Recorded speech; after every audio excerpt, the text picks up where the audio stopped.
थोड़ी सी जगह बनाई पहले बहुत।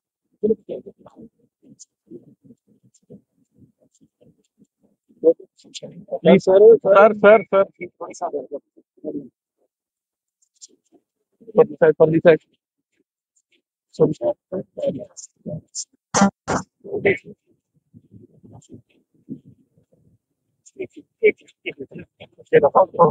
प्लीज प्लीज ओके आ जाओ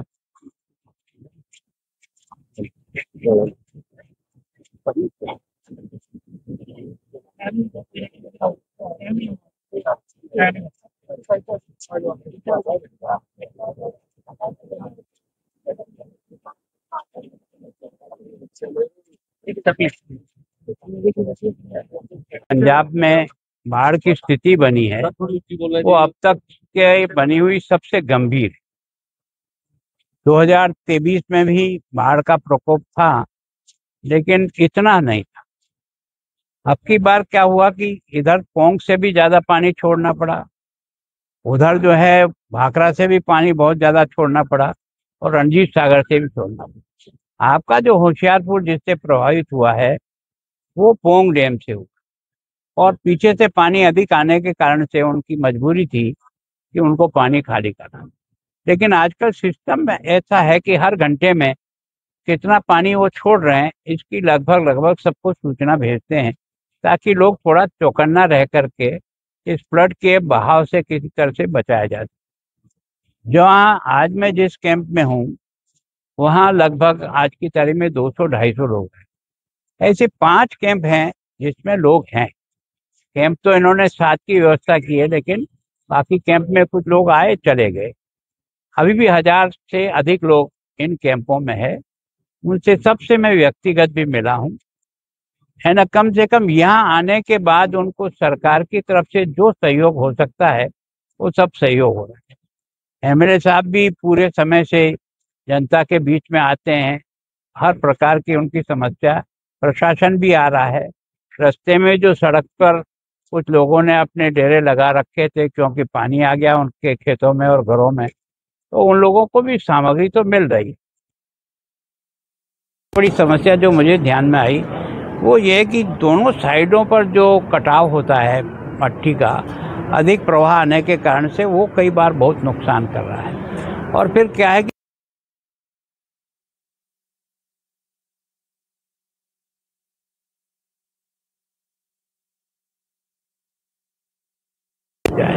तो मैं सोचता हूँ कि अभी एमएलए साहब ने एक प्रस्ताव बताया है कि 7 किलोमीटर एक साइड पर, 3 किलोमीटर एक साइड पर अगर कोई पत्थर की पिचिंग होकर के लग जाए तो पानी को शायद उधर अंदर जाना बंद हो। तो मैं सोचता हूँ उस प्रस्ताव को विचार करेंगे।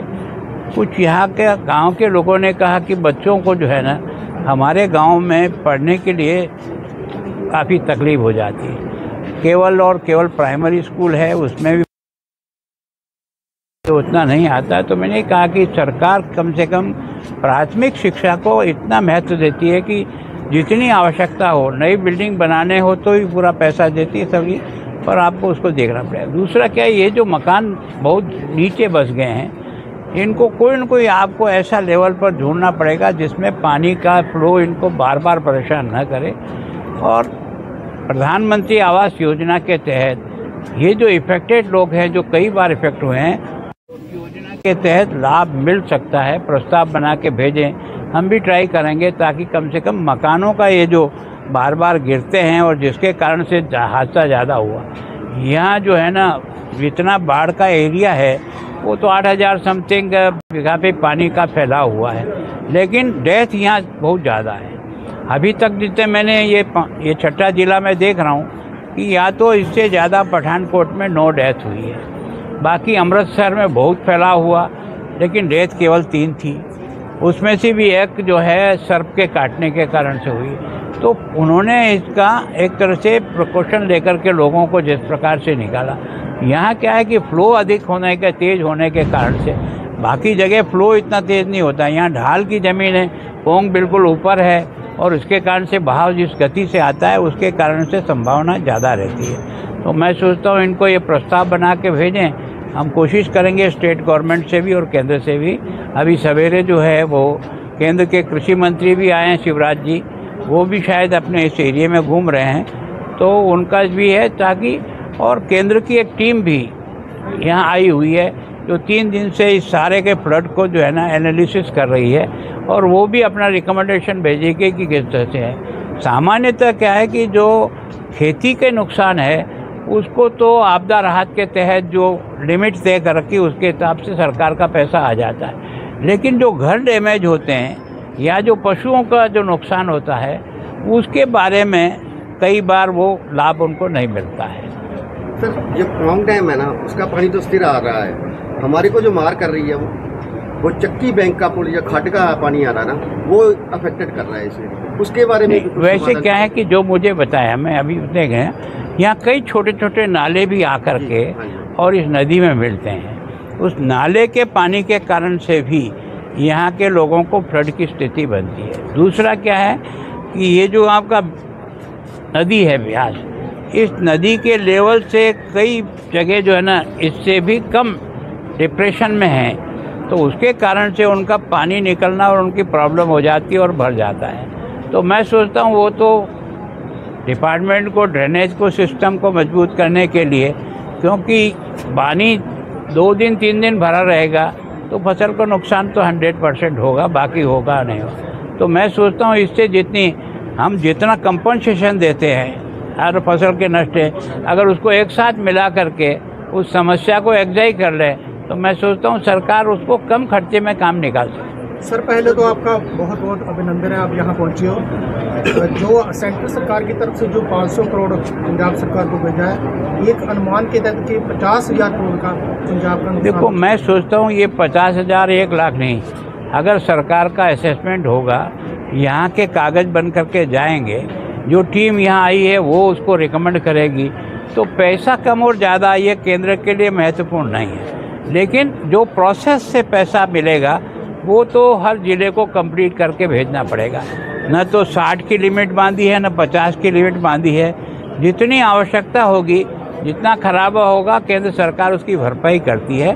केवल और केवल बाढ़ के उतर जाने के बाद इसका असेसमेंट जिला लेवल के अधिकारी और करके भेजेंगे। केंद्र की सरकार जो है ना, जो प्रतिनिधि आया वो तो अभी केवल ऊपर से देख के जाएगा। कोई बहुत ज़्यादा एग्जैक्ट में नुकसान क्या हुआ ये तो फ्लड उतर जाने के बाद पता लगेगा। तो ऐसी टीम बने, गठित होगी टीम जो मैं सोचता हूँ जो प्रस्ताव ये बना के भेजेगा। प्रशासन तो लगातार लगा हुआ है, प्रशासन की मेहनत से इतने लोग बच गए हैं। राजा साहब, गिल साहब भी लगे हुए हैं, पूरी मेहनत की है इन्होंने, प्रशासन भी लगा हुआ है, उनके कारण ही ये लोग जो मार कम पड़ी है। लेकिन क्या केंद्र की टीम गठन होगी? अगर मान लो मैं संवैधानिक केंद्र का प्रतिनिधि हूँ कि नहीं हूँ, आप गवर्नर 4 दिन से मैं आपके फ्लड के ये 6ठा जिला देख रहा हूँ, अभी 7वें ज़िले में जा रहा हूँ। भाई रोड ही गया हूँ, जितने लोगों से मिल सकता हूँ मिला हूँ। जो मेरे समझ में आया, आज सवेरे 5 जिलों का मैंने बना करके शिवराज जी को सवेरे एयरपोर्ट पे केवल उसी से मिला था। मेरा कार्यक्रम था पठानकोट रात को रुकने का, मैं आया इसीलिए कि जो कुछ मैंने देखा वो उनको ठीक तरह से मैं उनको ब्रीफ कर सकूं। तो मैं यहाँ से जो भी प्रस्ताव आएगा, मैं आपका प्रतिनिधि भी हूँ, केंद्र का प्रतिनिधि भी हूँ, दोनों के बीच में सेतु का काम करने के लिए जो प्रस्ताव आएगा वो सरकार तक भेज के मदद करेंगे। Thank you.